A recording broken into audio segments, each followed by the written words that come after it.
السلام عليكم اخواتي وحبايبي، عاملين ايه؟ طمنوني عليكم. ان شاء الله النهارده هعمل لكم فيديو مختلف عن الاكل اللي بنعمله كل يوم. طبعا عملنا لحمه وعملنا فراخ وعملنا بط والكلام ده. ان شاء الله النهارده هنعمل سمك. اهلا بيكم في قناتي بنت العمده ام يوسف، دايما مشرفيني ومنوريني بوجودكم في قناتي. واللي مشتركين يكتبوا لي تعليق حلو منهم عشان اشوفهم، عشان اعرف ان هم اتفرجوا على الفيديو. واللي مش مشترك يشترك ويشرفني بوجوده في قناتي. وما تنسوش اللايك. اول حاجة جبنا حطينا على عين بصلتين حمرناهم، وغسلنا كيلو رز ونزلنا عليهم بكيلو الرز وقلبناهم وشوحناهم كويس مع شوية ملح. وعلى العين التانية غلينا مية عشان نزود بيها الرز. والنقطة دي بتساعدني كتير في اني انجز الاكل بسرعة، ان انت على عين تقلبي الرز وعلى العين التانية تكوني حاطة المية تغلي. مجرد ما الرز يتشوح وياخد لون تزوديه بالمية على طول، ما يتلسع منك ولا يشيط ولا يحصل له اي حاجة. تزودي المية وتغطي. خلاص كده ايه، خلصت من الرز. ودي اول خطوة انا بعملها في الاكل دايما. اول ما اروح اعمل الاكل اعمل الرز في الاول، وعلى العين التانية نبقى نعمل بقية الاكل. يعني ادي الرز اتشوح مع البصل وخد لون، ننزل عليه بالمية المغلية وحطينا له الملح وهو بيتقلب وزي الفل. تمام. اهي المية المغلية وتغطي، بيستوي ما بياخدش وقت. اللهم صل وسلم وبارك على سيدنا محمد وعلى آله وصحبه وسلم. على العين التانية حط الطاسة بشوية زيت، خليهم يسخنوا كويس. جيب شوية دقيق. اللهم صل على سيدنا محمد. جيب شوية دقيق، ضيف عليهم معلقة ملح وضيف عليهم معلقتين نشا، ده لو انت عايزة السمك يبقى مقرمش. تمام.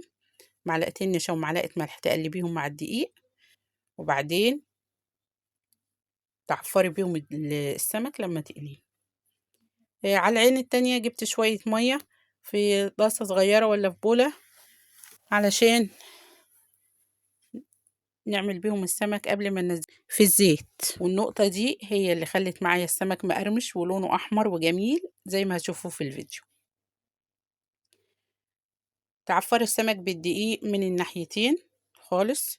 طبعا السمك ده من قبل رمضان مغسول ومتبل وحطاه في الفريزر، فطلعته سبته يعني من زي الساعة 10 الصبح كده على الرخامة في المطبخ لحد قبل الفطار. لقيته فك من التلج خالص وبقى كأنك لسه جايباه. بعد كده تعمليه. لكن لو انت قليت السمك وهو لسه متجمد مش هيستوي من جوه، هيفضل ني. تمام.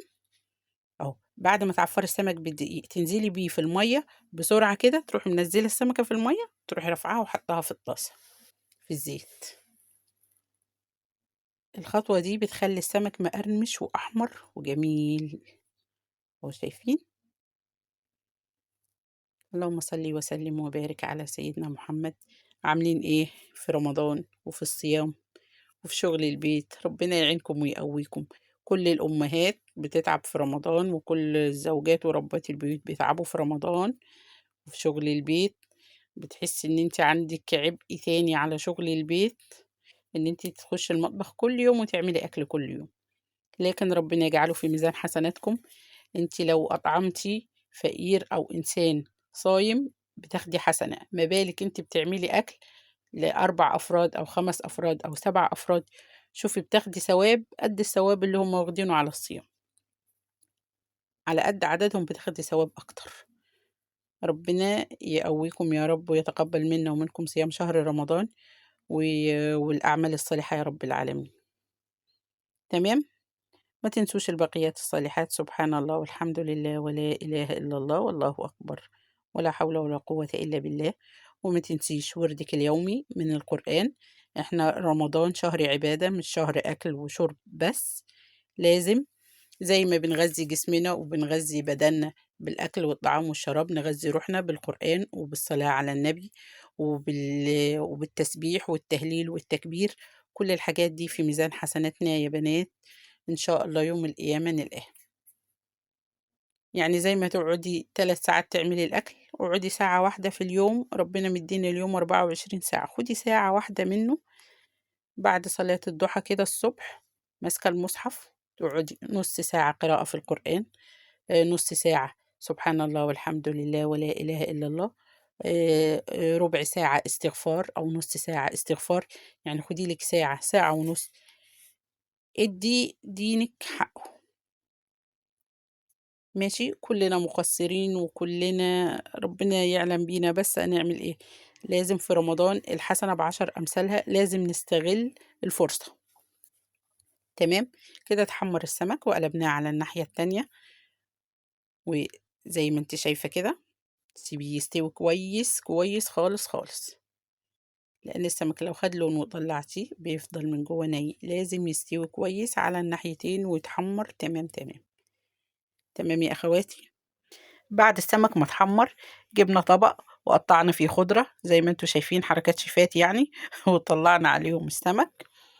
تمام، وادي الرز بيتشرب اهو، قلبته، حسيت ان هو لسه محتاج شوية سوا تاني، فقلبته ووطيت عليه النار وسبته يتشرب كويس. تمام تمام. وبرضك رز السمك مش المفروض تخليه طري قوي، يعني خليه ماسك نفسه شوية كده. تمام يا حبايبي. برضه يعني بنقلب الرز وبنزود له المية ونغطي عليه، وتطلعي تعملي حاجة في الشقة، اروح اعمل العصير واحطه في التلاجة، بروح اعمل شوية سلطة واركنهم على جنب، بروح اروق المكان اللي بناكل فيه، في شوية غسيل على الحبل الواحد يروح يلمهم. ادي شكل السمك بعد ما اتحمر، شايفين؟ تحفة يا بنات، ومقرمش بسبب المية اللي حطيته فيها قبل ما نقليه في الزيت، مقرمش وماسك نفسه كده ومستوي ما شاء الله زي الفل. صراحة طعم السمك لا يعلى عليه، أجمل بكتير من اللحمة ومن الفراخ، أنا عن نفسي بحبه.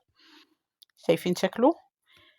وبرضك بتحطي في الطاسة السمك وتطلعي تعملي أي حاجة في الشقة، برضو بتروقي، بتسبحي شوية، بتقري شوية في المصحف، بس ما تغيبيش عن الحاجة، يعني خليكي رايحة جاية على المطبخ.